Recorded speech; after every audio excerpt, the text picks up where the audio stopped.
Clare Valley has some of the most beautifully structured Rieslings in the whole world. They have lovely, crisp fruit flavours and they're not sweet at all. I've picked up some cheese, I've got a bike, and I'm going to hit the Clare Valley Riesling Trail. And who knows, I may even drink something that's not Riesling.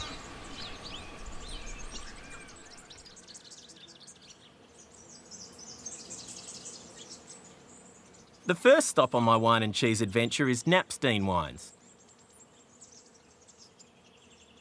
It's located in a 19th century brewery building now protected by the National Trust. So I guess it's not too surprising to find out that winemaker Paul Smith is also a master brewer. Paul, you're a man of many talents. You've started off in home brewing and now you're making beers for these guys as well.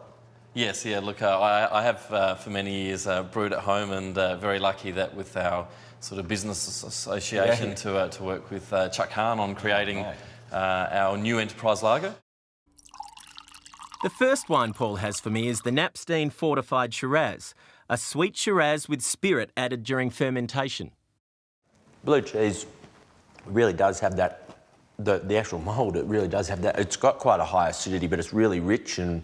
Yes. So that's what you're looking actually to contrast with the cheese, aren't you? Yeah, look, a great fortified Shiraz with a blue cheese, it is all about, the food matching is about contrasting, and it's that blue is quite a powerful, almost sometimes metallic edge, and the generosity, the richness, the voluptuous of the Shiraz really helps balance that.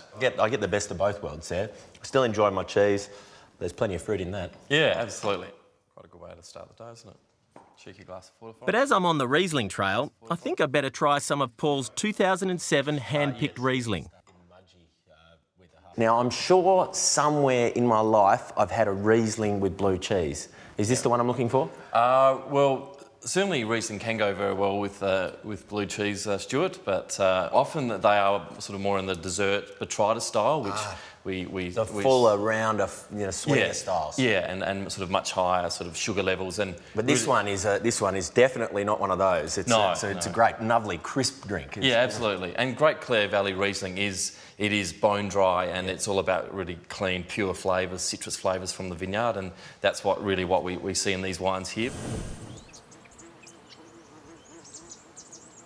My second Riesling trail stop is the Kiera Winery, a modern facility built to reduce energy and water consumption. Senior winemaker Donna Stevens has the Kiera Watervale Riesling for me to try with my creamy goat's cheese. What are the characteristics of a Watervale Riesling? Well, this Watervale Riesling in particular, we have a lot of lime juice and lime, nice acidity with a nice mineral slate finish. Okay. Wow. And tell me why you think it's going to work with my cheese. Because the goat's cheese is quite mild in flavour. Yes. And because it's so fresh, it has some nice acidity. So the nice acidity of the Riesling helps cut through it, and plus that you don't want a wine that overpowers your cheese. Yeah. Let's do it. I love the texture of the goat's cheese.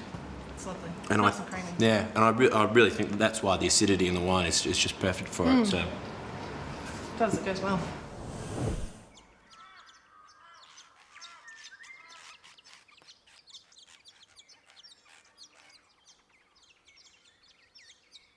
One of the first groups to settle in the Clare were the Jesuits. They founded Seven Hill in 1851.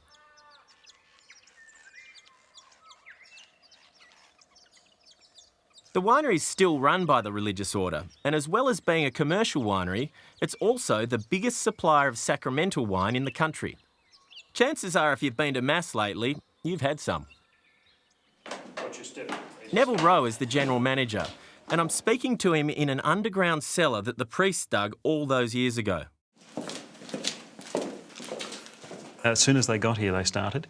Very industrious guys, and they planted vines straight away because they knew they were going to need altar wine for the sacrament. Seven Hill sacramental wine, or altar wine, comes in dry white, sweet white and sweet red, and costs around $15 a bottle. According to Roman Catholic canon law, sacramental wine must be natural, made from grapes of the vine and not corrupt. When the Pope was recently in Sydney for World Youth Day, you produced the sacramental wine for that occasion too. We did, yes. Unfortunately, all 400,000 people in attendance couldn't have a taste of our altar wine, but all the bishops and all the clergy did. Oh, they enjoyed that. Yeah. And Pope Benedict as well. I've bought a brie in here. What have you got for me to drink with it? Well, we've matched our White Spider, Yes. wine we call White Spider. White Spider. It's a Semillon Chardonnay. Okay, what's the White Spider? Well, it's not because it packs a nasty bite. That's good. It's actually an abbreviation of the name of an Australian native orchid. Oh, okay. Which is on the front. Which is on the front. An illustration of is on the front. Yeah, okay. Well, let's see how we go. Yeah. Cheers first for me.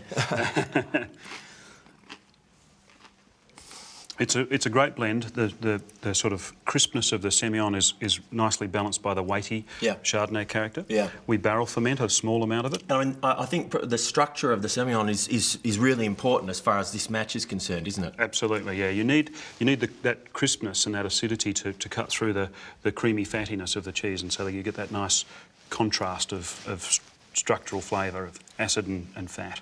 This is a magnificent drink. Semillon Chardonnay. Who would have thought? Really appreciate that. Oh, we're pleased to have you here, Stuart. Thank Cheers, you. mate.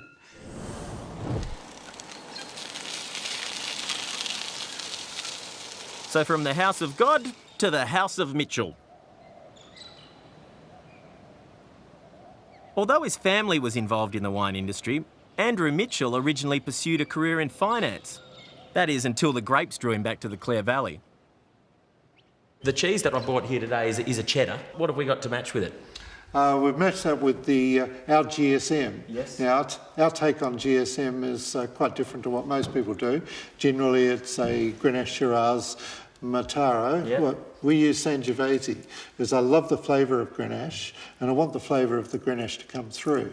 If we use Shiraz to give Grenache backbone, the Shiraz will just totally dominate the Grenache flavours. That's a Clare Shiraz. Is just It's got too. so much flavour. Yeah. Whereas Sangiovese's got the backbone, it's got the dry, savoury tannins, but it doesn't overpower the Grenache. Oh, good. And what percentage of it is the Sangiovese? It's only 15%, but that's quite enough to give the wine backbone. So the tannin's probably what's going to really, help me out as far as the bitiness of the cheddar's concerned. I think it's almost like going to just sort of slowly usher it down my throat.